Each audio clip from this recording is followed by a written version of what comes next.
Dear students, let us start the discussion on 3rd December 2016. The first article, it is of making of a legislative court. This article is related to judicial activism, and the legislative court as a term implies that the judiciary is entering into the legislative domain. So in this context, the article discusses in detail of the bill, its origins, and what are the consequences of the same. You know that the Justice Bhagavati has introduced this concept. It is in lines of the social interest litigation in the United States of America. So here the locus standi is diluted. It means that any public spirited individual can go to the court on behalf of the others. So I can say it this way. There are two other standings have come up. One is representative standing, the other one is citizenry standing. A representative standing means a public spirited individual can take can take forward the cause of the people who are facing the injustices. And the second is a citizen standing. It means a public spirited individual can fight for the citizen as a whole. Today, the citizen standing is increasing in the public interest litigations. And what are the consequences of this bill? We all know that the judicial activism has increased. So it means the judiciary is entering into the many of the domains of the executive and legislature because of the bill. And it also, on the positive side, increased the access to judiciary for the poor and underprivileged. And the bill has more criticized as publicity interest litigation, private interest litigation. It also led to the growth of populism in judiciary. And if you see that is occupational hazard of judiciary. Now any judgment has to be based in sound reasoning. But however, the bill has deprived this reason from the judgment. And in the recent national anthem case, we can clearly see that the reasoning is not in coherence with the judgment.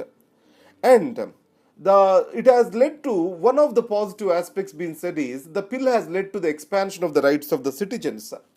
But however, if we clearly see that it has created the rights without remedies, remedies without rights. So the liberal interpretation of Article 21 has led to the expansion of the rights. But this enforceability of the rights is absent. Remember one point over here. When the practicality is missing in the judgments, then adhering to the judgments becomes weak and it will undermine the Supreme Court and its authority.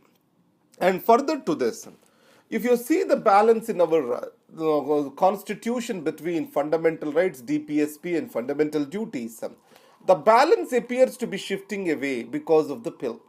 So, more and more rights are coming up into the Article 21, and these are more the expression of the DPSP. And the Supreme Court appears to give more effect to the DPSP in the name of causing a social revolution, bringing social justice. So it has got an interpretation that the fundamental rights are more narrow self-interest rights and DPSP are more for social justice, which the court has to take them forward for. So in this context, the 42nd Amendment Act during the emergency, it is an outcome of the populism that was existing in the politics at that point of time. It has done a great harm to our constitutional democracy. More than 90 amendments were being brought into the constitution through 42nd Amendment Act. Though the 44th Amendment Act has come at a later date, but it failed to correct all the amendments of the all the amendments made during Indira Gandhi era. So in this context, the courts are suffering from this hangover of the populism. That's what this article talks about. So it discusses that in the light of the recent judgment of the Supreme Court with regard to the national anthem. Now, staring at a slowdown. So what this article talks about? Remember, an economic growth can only occur if there is a proper consumer demand. And added to that, there shall be an export growth and there shall be expansion of the money in the market. So when these are there, then it provides for economic growth. So after demonetization, availability of the money and economic activity has come down. And then the consumer demand has weakened. So on the outside, the export demand is decreasing because of global situation, and also the private investments are coming down. Only the two factors that are making the Indian economy to grow are private consumption demand and the public investments. Now, these public investments are weakening and consumption demand is weakening. So, because of this, economic growth is expected to come down. Who are going to be worst hit because of this? One is the people at the last mile in the supply chain. And added to that, people who do not have access to the formal economy. Unluckily, 90% of the people they live in informal economy in India. Farmers, small servicemen, and small and medium enterprises in the manufacturing sector, these expected to be worst hit because of the demonetization. So, how many months this effect is going to stay is the major question. So, experts say that the economy is expected to slow down for the next 1 to 2 years because of this. The Prime Minister Manmohan Singh, former Prime Minister Manmohan Singh, he has clearly stated it as a mismanagement of monumental proportion, and obviously there shall be some learnings for India from the same. Right versus far right in France. Now understand, with Mr. Holland saying that he will not compete in the elections, in the coming elections, the ground is open today for the right, because the socialists lost their trust with the people, especially because of the misadministration of Mr. Holland. Mr. Holland has promised for liberal labor laws, promised for effective socialistic order, but he has taken up to the liberal policies, far right policies. That's why he lost the trust with the people, and the space is being occupied by the right and the far right. So the growth of the Maria Le Pen, which has been considered as a fringe party till now, is reflective of what has happened in the United States of America. So the Trump winning the presidency cannot rule out the chances of Mary Le Pen becoming the president in the France. Now, coming to the Indian Express editorials, unconstitutional patriotism. So this article specifically discusses about the national anthem judgment of the Supreme Court. In this, the author says that the judgments of the Supreme Court shall be well reasoned. They have to be based on strong understanding of various disciplines. They have to be practical, coherent, then only they will be effective. Now let us see the judgment of the Supreme Court in national anthem case. It uses the word constitutional patriotism and nationalism. The constitutional patriotism, what it says is, this word actually has come from the Habermas theory. He says that the people can be glued to each other by the constitution itself, and there is no other external motivator is necessary. That very much comes in conflict with the nationalism. The nationalism believes that there are external motivations such as symbols, signs are necessary to hold the people together. And the second is, the reasons are not appropriately stated for this judgment, and it is not practically possible to oversee how is it being implemented. And added to that, the Supreme Court judgment clearly talks about or clearly gives the predominance to the nationalism or nationalistic fervor over the rights of the citizen. Now, in this case, let us see when something is made in compulsory, what the psychology talks about that. As per the psychological understanding of the human mind, when a choice is given and it is a desirable and outcome is desirable, people will respect it. But when it is made compulsory, the people's respect towards the same is going to come down. So let me say it this way. When respect to national anthem is desirable, and if it is not compulsory, people will respect the same.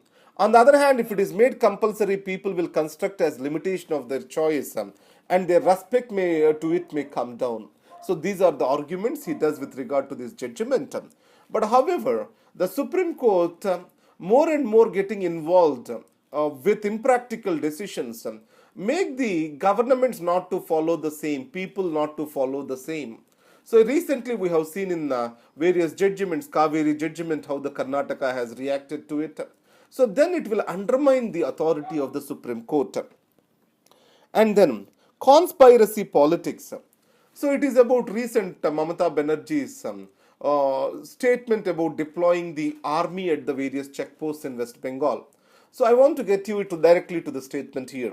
When the politics are converted into theatrics, rather than an war on principles or ideologies, obviously a person becomes center to the politics rather than the ideologies or principles.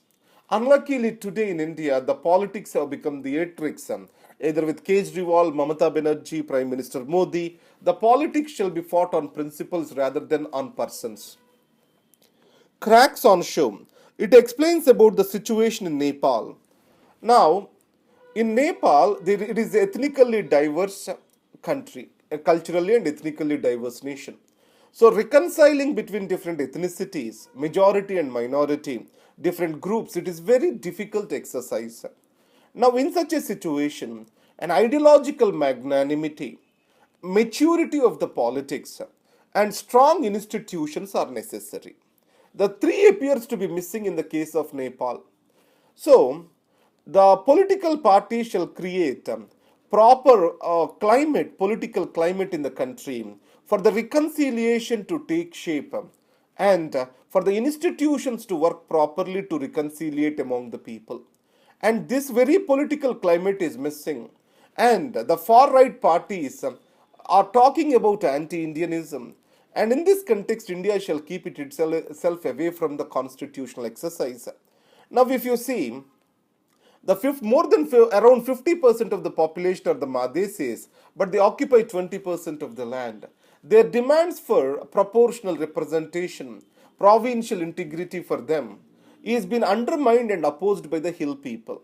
Then a reapproachment is necessary for the leaders of both the groups, and these have to think beyond the narrow perspectives and shall serve for the nationalistic perspective.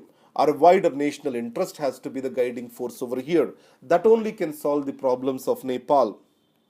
Now, coming to the world news. So, here, Mr. Ro Khanna, I just wanted to make a statement. He has spoken about the reversal of the erstwhile colonial history. So, what he says, more and more Indians are becoming the representatives in Congress and other representative institutions in US and Europe. In this context, whatever has been happened in the past in the colonial era appears to be getting reversed now. These are the articles. Coming to business page. I am interested in this article that is center takes steps to drain excess cash. You know that after demonetization, the liquidity in the banks have increased. How this liquidity has to be absorbed? So the center has announced for a temporary measure of raising the CRR for the money collected in this demonetization time period. But however, CRR is going to worst affect the banks because banks have to pay the interest, but they will not be receiving any interest from the RBI. Now, the market stabilization scheme, under this the limits are being increased. So it means the more the money will be absorbed by the RBI through the market stabilization bonds, so which will not hurt the bank interest much. Now, let us see the notes. Nepal cracks on the show. So, what the article says is the Nepal politics and constitution making exercise is more top-down exercise without reconciliation at the grassroots level. Then the political parties have to work beyond their differences to create a proper political climate in the country. Unconstitutional patriotism. It talks about the national anthem judgment recently. It can endanger the Supreme Court authority as it is impractical, not based on reason, and there is no coherence within the terms used in the judgment.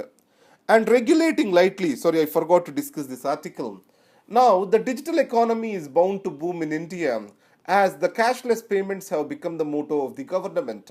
So, in this, the security of the transactions and providing for the ease of transactions is very much important. So, how the regulation has to be? Here, if you take the Europe, the regulation is too tight compared to the United States. So, in the United States, the digital economy has grew much faster compared to Europe because of minimal regulation and efficient regulation. India has to be guided by this minimal and efficient factor rather than the over regulation. That's what this article talks about. Hindu editorial. We have seen this article from the perspective of judicial activism. What we discussed over here is the pill has led to the judicial populism, judicial activism, rights without remedies, social justice concerns dominating the fundamental rights. So, in this context, the judicial restraint has to be suggested for. In the post-emergency period, Supreme Court has more appeared as a court for judicial legislation rather than a court for judicial review. So that's what is the criticism which has been spoken about. The populistic notions which are existing in our executive and legislature appear to be touching the judiciary too. That is what is the concern expressed. And he discussed the article in the perspective of national anthem. Staring at a slowdown, the demonetization drive is expected to slow down the economy. The purchase managers index are reflecting the same.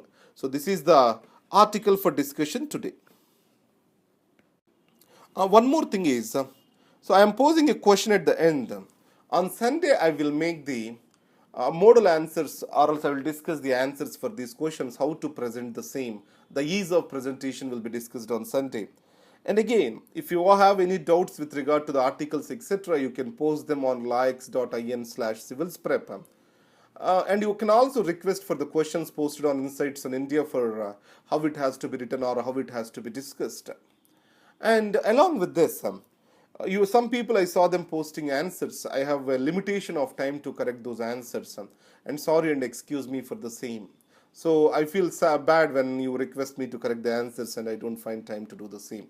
So I'm really sorry about that. That's why I'll give you the modal answers which can benefit every one of you. Thank you very much.